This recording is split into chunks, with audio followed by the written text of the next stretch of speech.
Hello everyone, how are you all. बच्चों, आज हम लोग बात करेंगे उन बच्चों के जिनको नीट 2025 एग्जामिनेशन में अपीयर होना है। कैसे अपने आप को फोकस करें और कैसे अपने एग्जामिनेशन की प्रिपरेशन हम लोग स्टार्ट करें। बच्चों, जैसा कि हम जानते हैं कि जब से नीट 2024 का रिज़ल्ट डिक्लेयर हुआ है, तब से चारों तरफ हंगामा मचा हुआ है नीट 2024 के एग्ज़ामिनेशन को लेकर के भी और उसके रिज़ल्ट को लेकर के भी। और ये मैटर काफ़ी सीरियस भी है, बट ऐसा मेरा पूरा विश्वास है कि at end of the day जब चीज़ें बिल्कुल साफ़ होंगी तो डिसीज़न जो भी होगा, इसका कंक्लूज़न जो भी होगा, वो हमारे सारे बच्चों के फेवर में होगा and the truth must prevail. बस हमें पेशेंस रखना है और ट्रस्ट करना है कि जो भी चीज़ें होंगी वो हमारे लिए बिल्कुल सही होगी, क्योंकि सत्य की हमेशा विजय होती। इस बात को हमेशा ध्यान रखना। नीट 2024 में जो भी चीज़ें हुई हैं, उन चीज़ों को लेकर के उन सारे बच्चों में बहुत कन्फ्यूज़न है, डर है, ट्रस्ट इशू भी है एनटीए को लेकर के, जिनको 2025 के नीट एग्जामिनेशन में बैठना है। बहुत सारे मन में क्वेश्चन है, क्या होगा, कैसे होगा, कहीं जो 2024 में हुआ वही हमारे साथ भी ना हो, तो हम क्या करें। बहुत ज़रूरी है ऐसे कंडीशन में अपने आप को फोकस करने के लिए, जो हमारा टारगेट है उस पर ध्यान रखने के लिए। जिसका हमसे कोई मतलब नहीं है उससे बिल्कुल मतलब नहीं रखना है। सबसे पहले लगातार मैं ये देख रहा हूँ कि बहुत बच्चों के मन में डाउट है, अलग अलग जगह क्वेश्चंस पूछ रहे हैं। कुछ 4-5 क्वेश्चंस पर हम लोग बात करेंगे, फिर डिस्कस करेंगे कि ऐसा पॉसिबिलिटी क्या है, और फिर हम ये जानेंगे कि हमको नीट 2025 के प्रिपरेशन में हमें सबसे इम्पॉर्टेंट चीज़ इस वक्त क्या करनी है। सबसे पहली बात तो जो मन में लेकर ढेर सारे क्वेश्चन हैं, उनमें से क्वेश्चन ये भी है कि क्या 2025 में नीट के पैटर्न में कोई चेंज होगा। एक क्वेश्चन ये भी मन में है कि क्या नीट 2025 का जो डिफ़िकल्टी लेवल है वो ज़्यादा होगा। फिर ये मन में क्वेश्चन है कि नीट 2024 में या फिर इसके पहले के ईयर्स में जो कैंडिडेट्स की संख्या लगातार बढ़ रही है, 3-3 लाख बच्चे बढ़ जा रहे हैं, इसको रोकने के लिए क्या क्वालिफाइंग मार्क्स जो 12th बोर्ड के मार्क्स होते हैं उस पर कुछ रूल्स बनेंगे। और फिर last but not the list कि एनटीए की क्रेडिबिलिटी पर हम कितना विश्वास करें। हम कैसे विश्वास करें कि हमारी मेहनत जो हम साल भर करेंगे 2025 में उसका रिजल्ट भी बिल्कुल सही आएगा। तो ये मन में बहुत सारे कन्फ्यूज़न है, सवाल हैं उन बच्चों के लिए जिनको 2025 में अपीयर होना है। अच्छा, 2025 में किन बच्चों के अपीयर होना है। ये वो बच्चे होंगे जो भी क्लास 12th में अपीयर है और 12th एग्जामिनेशन देने के बाद वो तुरंत नीट एग्जामिनेशन में अपीयर होंगे। वो बच्चे भी हैं जो क्लास 12 पास करने के बाद ड्रॉप लेकर के फिर से प्रिपरेशन कर रहे हैं। तो इन सारे बच्चों की बात मैं कर रहा हूँ कि 2025 में नीट एग्जामिनेशन में हमको क्या करना है, क्या नहीं करना है। तो एक एक करके बात करते हैं, हर प्रॉब्लम की बात करते हैं। सबसे पहले क्या पैटर्न में कोई चेंज होगा, तो ऐसा बिल्कुल नहीं लगता है कि पैटर्न में कोई चेंज होगा। प्रॉब्लम जहाँ पर पे है हम उसको एड्रेस करेंगे। नीट का pattern is never a problem, वो इसके कोई मतलब नहीं है। जहाँ चीज़ें गलत हुई हैं हम उसको पकड़ेंगे। तो पैटर्न पे जिनका भी डाउट है, बहुत ही रेयर चांस है, it will be foolish in fact, कि पैटर्न में कोई अगर चेंज कर दिया जाए। It has nothing to do, ऐसा कुछ नहीं है। जहाँ गलती है वहाँ की बात करेंगे। तो बहुत रेयर चांस है कि पैटर्न में चेंज हो, तो जो पैटर्न अब तक फॉलो है हम उसी के हिसाब से पढ़ाई करते रहें, कोई दिक्कत नहीं है। दूसरी चीज़ है कि क्या एग्जामिनेशन के जो डिफ़िकल्टी लेवल है उस पर कोई फ़र्क पड़ेगा। तो पॉसिबिलिटी है, हो सकता है कि शायद थोड़ा सा लेवल बढ़ जाए। अब इतना भी नहीं होगा कि एडवांस लेवल के क्वेश्चंस तुमको मिलेंगे, बट मे बी पॉसिबिलिटी है कि थोड़ा सा लेवल एग्जामिनेशन का बढ़ेगा। और ठीक है, कोई दिक्कत नहीं, हम लोग उसके हिसाब से प्रिपरेशन करेंगे। हम लोग और डीप में मेहनत से पढ़ेंगे, अच्छे से कॉन्सेप्ट को सीखेंगे और ज़बरदस्त मेहनत करेंगे। तीसरी चीज़ कि क्या क्वालिफाइंग मार्क्स पे कुछ नियम बन सकते हैं, तो ऐसा तो नहीं होना चाहिए, क्योंकि ऐसा हम नहीं कह सकते कि जो बच्चे एग्ज़ामिनेशन देना चाहते हैं हम सबको अलग कर दें कि ऐसा नहीं है।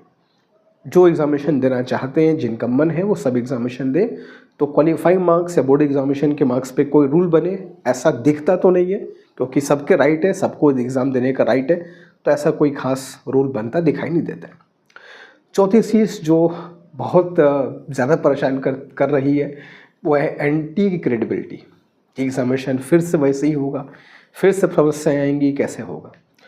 तो देखो, सबसे बड़ी बात जैसा कि हम देख रहे हैं कि एनटीए के स्ट्रक्चर में बहुत बड़ा बदलाव आने वाला है और इनके एग्ज़ामिनेशन कराने के तरीके, तौर तरीके जो भी वो सब बदलने वाले हैं।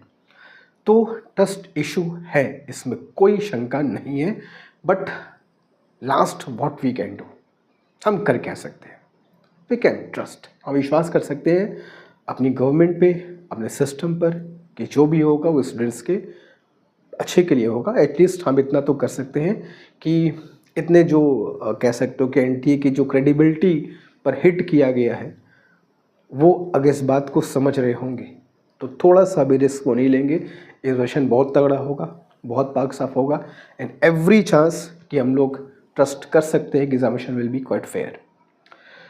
तो ये 4 चीज़ें थी जिसको लेकर के मन में बहुत सारे क्वेश्चंस थे, तो उसको हम लोग एड्रेस करें, देखें।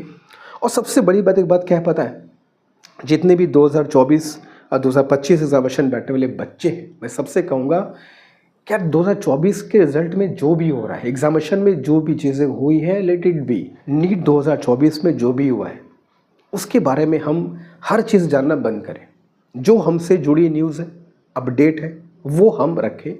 बाकी हर चीज़ को हम देखना और उस पर सर्च करना, इससे हमारा क्या होगा, हमारा माइंड डिस्ट्रैक्ट होगा।